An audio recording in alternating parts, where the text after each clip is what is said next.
जब आप रोज़ाना खुद से ये कहना शुरू करते हैं कि मेरी उम्र मेरा रुकावट नहीं, मेरा बहाना नहीं, मेरी उम्र मेरी हिकमत, तजुर्बा और अल्लाह के फ़ज़ल की निशानी है, तो आपका माइंडसेट बदलने लगता है। अब आप सालों के बढ़ने को बूढ़ापा नहीं, बल्कि तजर्बा कहेंगे।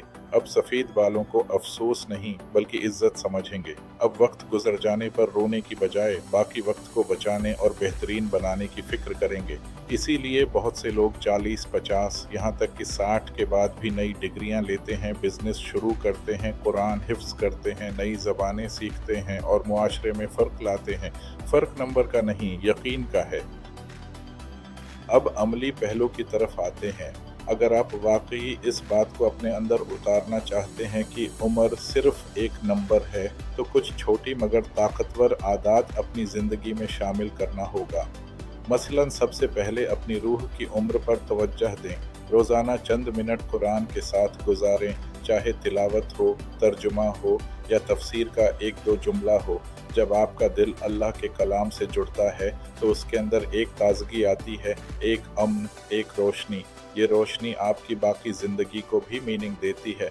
जब दिल को मकसद मिलता है तो जिस्म की थकान भी मुख्तलिफ लगने लगती है। फिर अपने जिस्म की देखभाल करें। आपकी मौजूदा उम्र कोई भी हो, आप रोज़ाना थोड़ी बहुत जिस्मानी हरकत को अपनी ज़िंदगी का हिस्सा बना सकते हैं। 20 मिनट वॉक, सीढ़ियाँ चढ़ना, घर की सफाई को वर्जिश समझकर करना, हल्की स्ट्रेचिंग या अगर हेल्थ इजाज़त दे तो थोड़ी बहुत स्ट्रेंथ ट्रेनिंग। जब आपके पट्ठों में जान आती है, दिल मजबूत होता है, तो दिमाग भी ज़्यादा साफ, मूड बेहतर और खुद एतमादी बुलंद होती है। आप महसूस करेंगे कि थकावट, सुस्ती और बूढ़ापन आहिस्ता आहिस्ता पीछे हटने लगा है। इसी के साथ अपनी ज़हनी सेहत का भी ख्याल रखें। सोशल ताल्लुकात बरकरार रखें, तन्हाई में डूब कर खुद को खामोश मौत न दें। दोस्तों से बात करें, फैमिली के साथ बैठें, मुस्कराएं, हंसें, अपने एहसासात शेयर करें। अगर मुमकिन हो तो कभी कभी नई स्किल्स सीखें, ऑनलाइन कोर्स, नया सॉफ्टवेयर, कोई हुनर, कोई ज़बान।